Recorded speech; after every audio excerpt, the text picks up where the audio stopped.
Mike, thank you so much for joining me today on the route to success. I'd love to start with your journey because you began in the electric utility business at just 18 years old, and by 35, you were already a CEO, which is a remarkable rise, especially in such a competitive industry. Looking back, what were key decisions or moments that propelled you forward so quickly?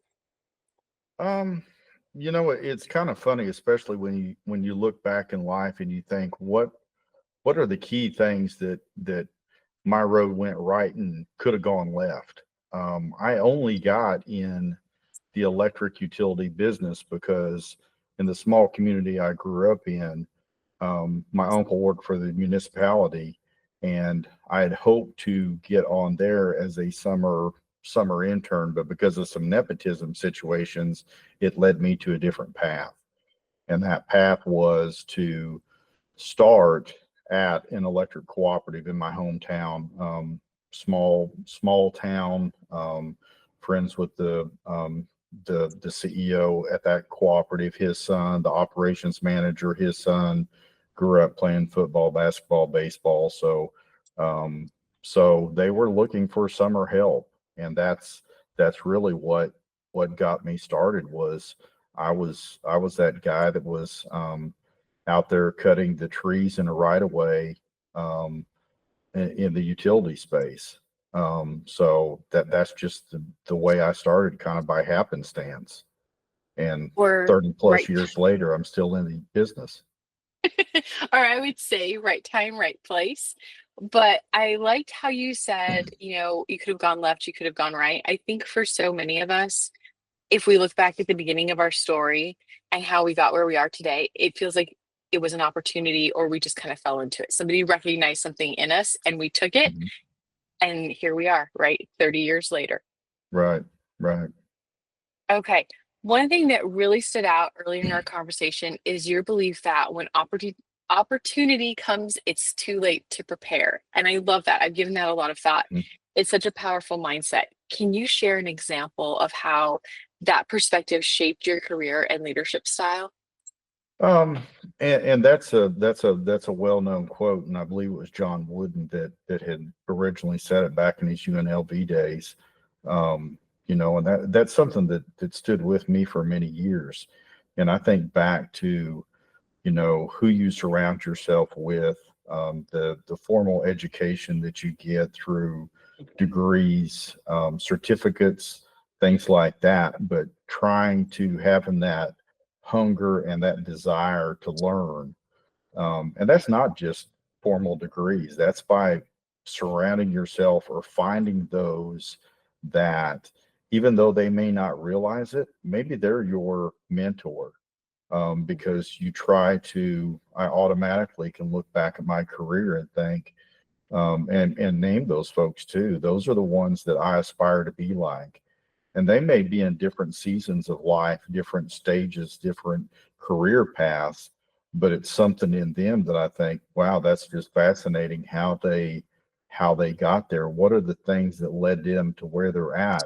And how can I emulate that or use what they have done to get there? So it's just that hunger and desire to want to learn, want to be better. So that's personally and professionally.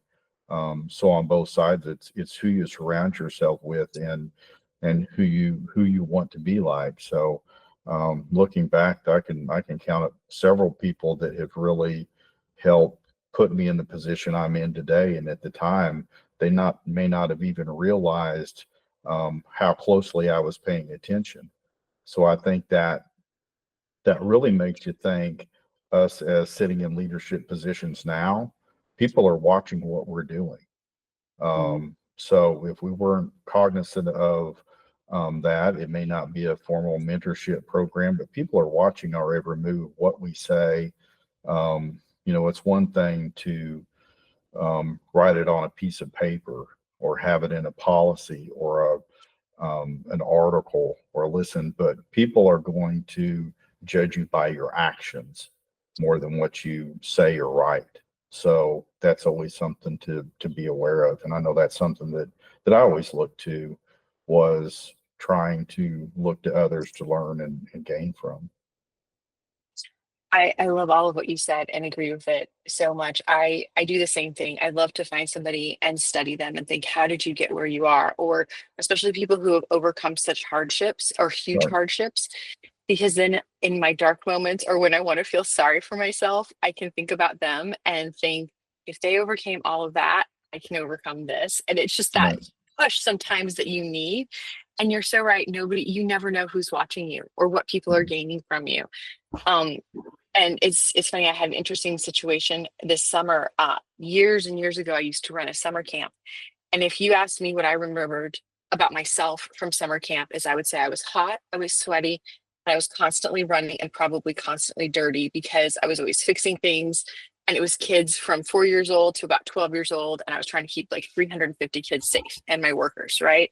So that's what I remembered. And I had a worker reach out to me this summer, a former worker, and said, "You always had time for everybody." And I really appreciated that. And I was like, oh my gosh, because my perception of how I was to what they saw was so different. And I had no idea they were watching me that closely, That's just right. like you said. No, that's Just like you, absolutely right. yeah.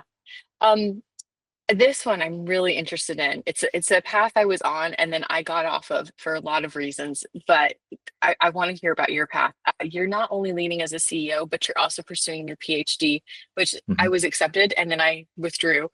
So I'm curious, that's a huge commitment. Mhm. How has continuous learning and investing in yourself influenced the way you lead and the vision you have for the future?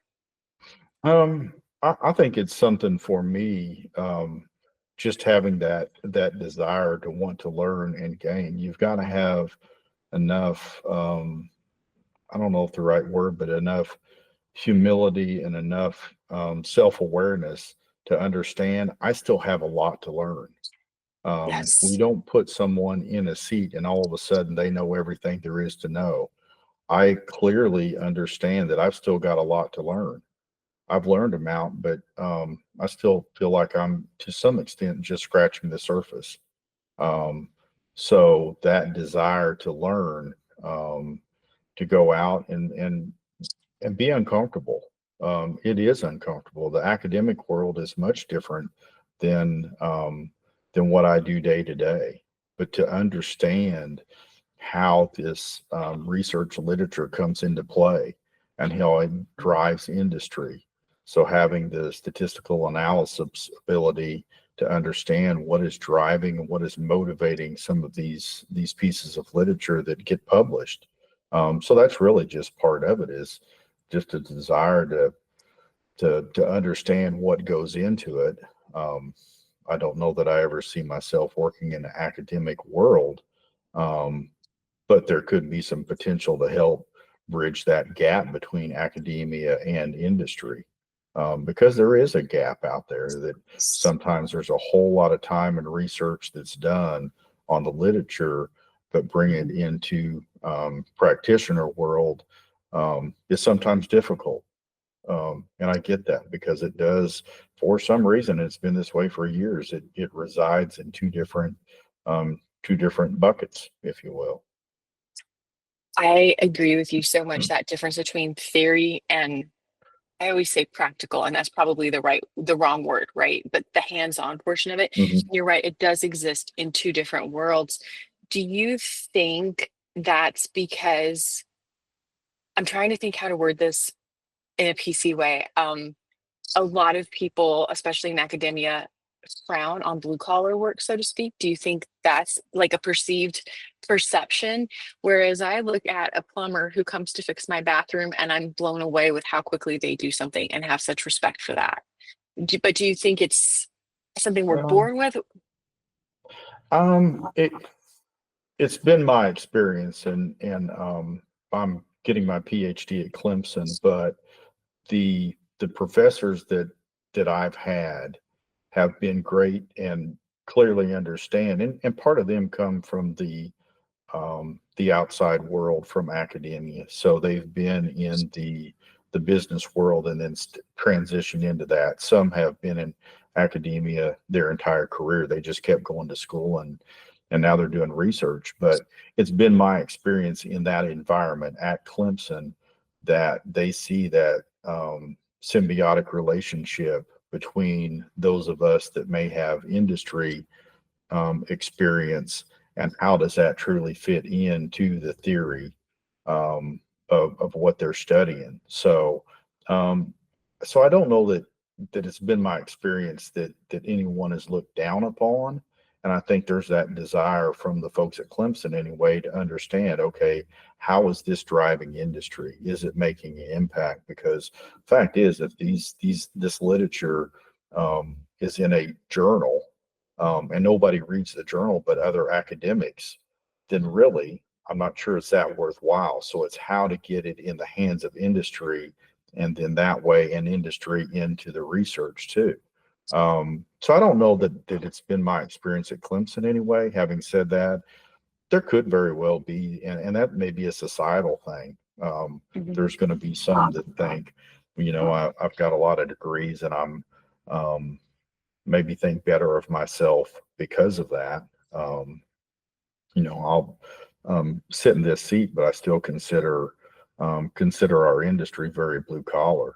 We're out there doing energy infrastructure. So we are blue collar. We're building the power lines. We're the things that's getting things done in our communities that then enables the manufacturing, the industry, the homes, the commercial. That's what's going to allow our economy to thrive. So we're more, I sit in a little bit different seat, but we're still very blue collar. So you're very much the heart of a community, is what it sounds like. That heartbeat that keeps it going and gives everybody else the ability to do what they do. right, and part of what we do, and little plug for electric co-ops too, is we always promote safe, reliable, and affordable power.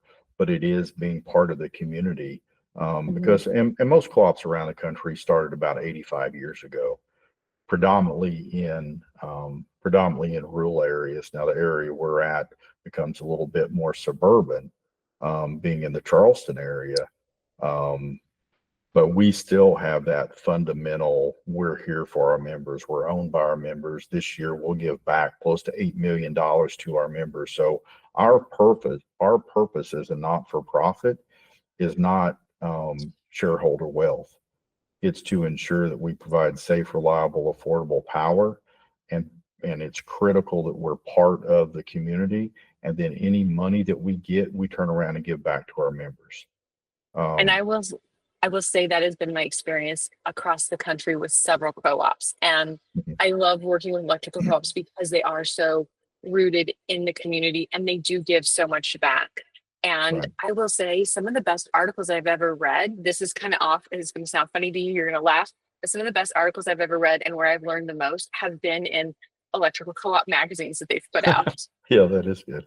Yeah, and we're always trying. We've got here in South Carolina, we've got South Carolina Living readership is phenomenal, but we're always trying to find. We have a social media specialist, so we're on Instagram, we're on Facebook, we're on those places because we know that not everybody's going to read a magazine. Some are their tool is going to be Instagram. It may be Facebook. It may be something that I'm sure there's things out there that I'm not aware of, but we're always striving to do a better job communicating with our members. And I will say in my experience with several other co-ops is you guys do a great job communicating and a great job supporting your community. So just a plug of outside just Charleston co-ops in general, electrical co-ops, I personally have had very positive experiences with. Thank you. So that was awkward. Sorry. But No. I guess I was just kind of trying to bridge that they're all wonderful. So leading a cooperative means you're not just running an organization, but you're serving the community. What have you learned about building trust and balancing community needs with organizational growth, which to me is always the hard one to balance? You need to grow as an organization, but you're rooted in that community. So how do you find that balance? I think first and foremost, the recognition that no one does it alone. We don't exist. Berkeley Electric Cooperative does not. We do not exist in a vacuum. We have community partners throughout, and I'll take that back to the individual level too. We have different job titles here at the co-op. If it was up to me, I would probably just give us a number and whatever employee number and do away with titles, because I think everybody's position, regardless of where you sit on the bus, is critically important. And and I think our success has been because we recognize and we value the folks that's in the contact center. Of course, our linemen, we have our engineer operations, our communications folks, our HR folks, but it takes absolutely all of us. And I think as far as a community, we recognize that as a business, just as individuals, we all have strengths and we all have the ability to bring something to the table. Where our strengths, we may not have strengths in certain areas, but there's other organizations that may be where they lie. So it's being a part of the community. We don't sit back and wait for someone to ask us to be a part of something. We're looking for solutions and we're looking for those partnerships. So we can't just sit back and say, all we do is we just provide electricity.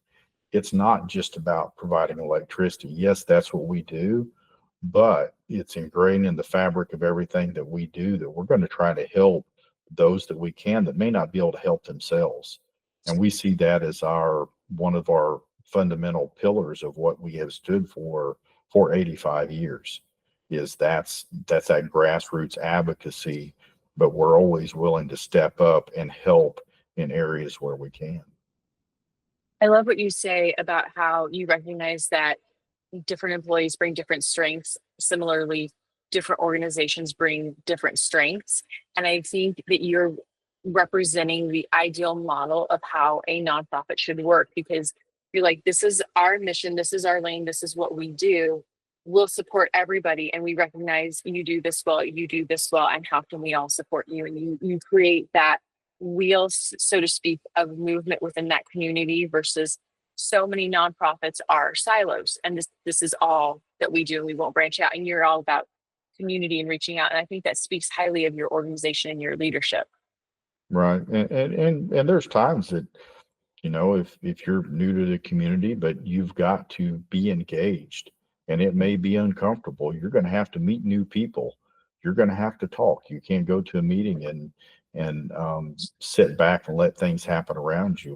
We look for our team to be leaders in the community. So we're on the different boards, the Kiwanis, we've got several Shriners here. We've got across the board and in all of our districts. Like I said, that's the fundamental part of what we do is community. I love that. Finally, big question. If you could go back and give your 18-year-old self, just starting out as a summer intern, one piece of advice, what would it be? I would really say that, it's a don't stop. It's a grind.